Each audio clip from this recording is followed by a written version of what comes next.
دو مورد دیگه ای که ما و شما رو میتونه بر تشریح بهتر حالت فیزیکی مواد کمک کنه او عبارت از شکل و حجم مواد است. طوری که در حالت جامد مواد دارای شکل و حجم معین است، در حالت مایع مواد دارای حجم معین اما شکل غیر معین، اما در حالت گاز مواد شکل و حجم معین نداره.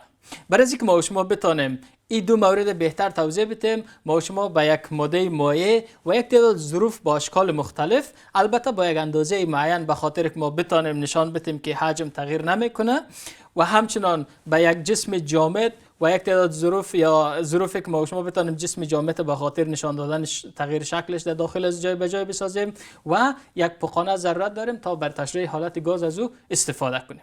روش کار چه قسم است؟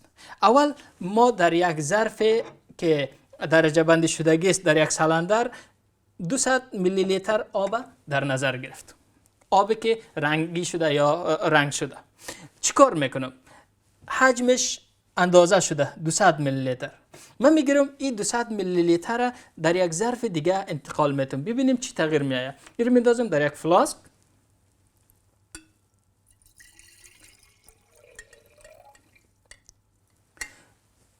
ما شما یک تغییر شکل در اینجا میبینیم که شکل مایع در داخل سلندر مشابه با ساختار سلندر بود، اما در بین فلاسک شکل فلاسک بر خود گرفت، ولی حجمش هنوز همان 200 میلی لیتر است که در بین فلاسک بود. اگر من در این ظرف انتقال بتم،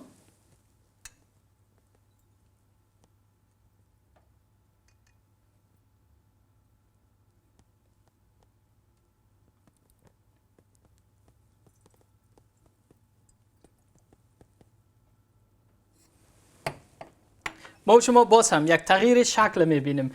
پیشتر آب رنگ شکل فلاسک داشت، اما فعلا شکل از این ظرف بر خود اختیار کرده، ولی حجمش تغییر نکرده، اما حجم 200 میلی لیتر داره که ظرف ما شما اینجا درجه بندی شده است 200 میلی لیتر.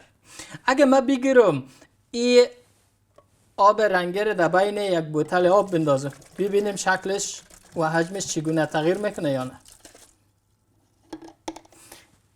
وقتی ما و شما مایع را در داخل بوتل انتقال میدیم، شکل مایع شکل بوتل میشه، حجمش تغییر نمیکنه. چطور بفهمیم که حجمش تغییر کرده یا نه؟ انتقال میدیم میره در ظرف اولیش، میبینیم که آیا حجم تغییر کرده یا نه.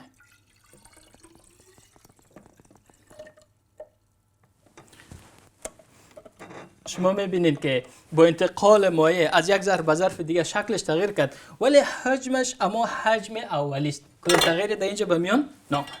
این بر ما و شما این را ثابت میسازه که در مایع مواد دارای شکل غیر معین اما حجم معین است. اگه بریم برای حالت جامد، ما و شما یک جسم مکعبی جامد در نظر میگیریم که دارای یک شکل معین است و یک حجم معین هم دارست. اگه ما بگیرم این ماده جامد در بین یک ظرف فلزی بندازم، آیا کدام تغییر در شکل حجم ازی میبینین؟ اما شکل و حجم اول خود حفظ میکنه. اگه من میگیرم میره در داخل از این بیکر جای به جای میسازم، آیا کدام تغییر در شکل و حجم ازی ما شما میبینیم؟ نه خیر، شکل و حجمش با اون حالت ثابت خود باقی میمانه.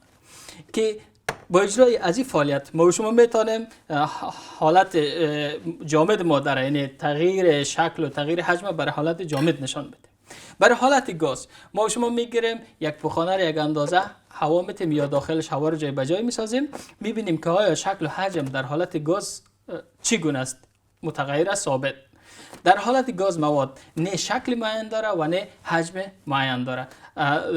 شکل و حجمش نظر به ظرف تغییر میکنه. در ظرف که ما شما قرار میتیم میتونه هم شکلش تغییر کنه هم حجمش. اگر من این پوخانه رو فشار بدم، میبینید شما حجم پوخانه بزرگتر میشه یا کلانتر میشه. اگر مثلا ما و شما بخوایم این در داخل یک ظرف جای به جای کنیم، ممکن در داخل از این بیکر پوخانه وقتی داخل بیکر میشه، شکل بیکر بر خود چی میکنه؟ اختیار میکنه. با فشار دادن پوخانه ما و شما هم عملا تغییر در شکل میبینیم، هم تغییر در حجم. با اجرای از فعالیت شما میتونین که دو موردی که ما و شما را برای تعریف و تشریح بهتر حالت فیزیکی ماده کمک میکنه این فعالیت ها را اجرا کنن. این برای حالت مایع و این فعالیت برای حالت جامد و همچنان برای نشان دادن حالت گاز.